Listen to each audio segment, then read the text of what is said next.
So I'd seen quite a bit about these Winsor Newton pigment markers, so I thought I'd pick myself up some and have a go, see what they were like.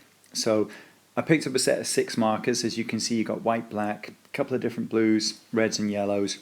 And then what I thought I'd do is just, use them straight up, have a bit of a go with them and see what they were like.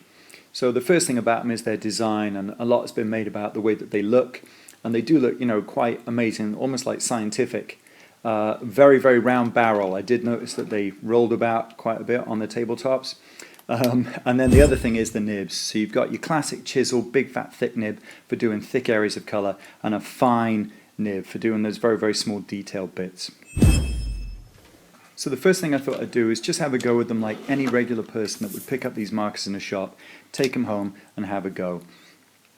So I started with 135 GSM sketchbook paper, so just regular sketchbook kind of paper that you'd find. And I started using the chisel nib, checking that out, seeing how thick that was, and then also the fine nib to see how fine and sort of gentle that was. First thing I noticed was that both nibs were solid. There wasn't a lot of give at all in either of them. They're quite tough nibs, not like, say, some other markers that have got a kind of a spring to the nib. That might not seem like a bad thing, it's got a good solid nib, but that can also be a bit of a backfire, as you're about to see. Because next up I tried a bit of the blue marker, and I thought I'd try this white blender pen that a lot of people have been going on about. So I thought, well, how's this going to work? So here you can see me using the chisel tip, and notice straight away that because it's a solid nib, it pulls up some of the paper. So at this point I'm thinking, well, maybe it's just the paper. So I switched to BRISTOL board, which is 250 GSM, so it's a lot thicker than the regular sketchbook paper. And I try again. I use the blue pen using the fine nib, and then I use the fine nib of the white blender pen, go back and forth over, thinking, well, how exactly is this white blender supposed to work? Is it supposed to kind of fade it out so it goes dark to light? And I actually did manage to get, as you can see, the white blender pen to kind of work that way. And then I thought, well, how about blending colours? So I laid down some blue and I tried to put yellow over the top, hoping that, because they're still wet, like regular markers, they would blend together and I would get a kind of a green colour, yellow and blue. And as you can see, it kind of sort of worked, but I was a bit worried that I was going to pull up the paper even on the BRISTOL board. It is beginning to, ruckle and stuff there. But the cool thing is, once you got your markers kind of contaminated, you could see that you could wipe them off just by scribbling on a clean piece of paper. So I thought I'd try the white blender pen on some dark paper. And as you can see, it came out kind of pale.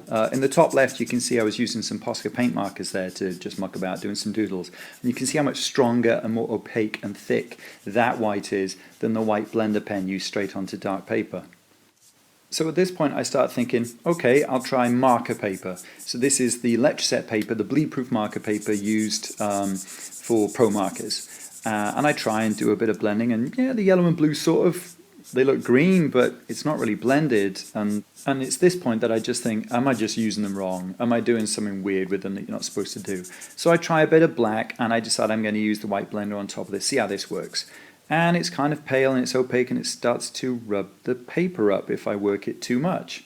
So, okay, I figure, all right, try the sketch paper again, the 135 GSM, and I do a little bit of layering.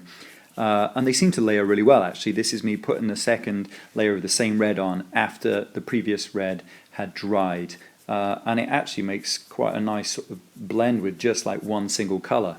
And then I have a little look at how the markers will go over their whites. This is a bit of white blender pen that I put on earlier, and putting the colors over the top of that seem to work quite well, actually. They don't look too diminished. They look nice and strong, even though going on top of the white blender. So I was like, okay, have a little look. So here I was trying to blend using 3 colors, using the yellow, a sort of medium aqua, kind of color, and then a really, really dark navy blue.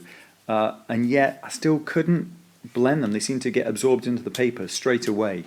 So then I thought about using the white blender as a base. So I put white blender pen down first of all, and then thought I'll try blending the colours on top of that. So I whack on a bunch of yellow using the chisel nib, and then a little bit of this kind of like aqua, medium blue-green, turquoisey colour, and then this very, very dark, blue kind of French navy or whatever. And, I think, okay, I'll try and blend these in. So I go back through the colours. So I'm using the kind of turquoise now along the edge of blue and turquoise, and then the yellow. And here I could see that if they stayed wet long enough, there was the possibility of blending and getting some kind of nice effects with them. But as you can see, as I hit that bit, that ink has already kind of fixed itself in the paper, and it's dried as such, and it was really difficult not to get a drying line when I was trying to blend them.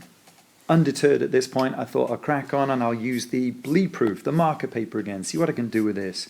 Working as quick as I could. So I laid down some yellow, put some turquoise over the top, and then a bit of this kind of French navy at the back, and I'm thinking, right, work these together and I'll hopefully blend them together, using the yellow as my sort of blending pen, because it's the lighter colour. But again, I found that they had soaked into the surface of even the kind of bleed-proof marker paper just really quickly. At this point, I kind of admitted defeat and just thought, what's all the fuss about? I've seen some amazing stuff done with these pens. Why aren't they working for me? So I went back onto YouTube and I had a look at a couple of small clips about artists using them. And the thing that I noticed was that they were all using this kind of approved pigment marker paper. So it's a specific paper that Winsor & Newton have made that you can use with these marker pens. And I could see that you could get amazing, painterly, fantastic looking effects using this specific kind of paper. So my next step is I've got to try and get hold of some of this pigment marker paper, and then I will do another video showing how the markers work on that particular paper. I hope this video was useful to you. Please let me know in the comments below if it was, and also don't forget to like or subscribe. And you can check out my previous video with the links below. It was a speed drawing of Andy Murray using a blended pro marker technique.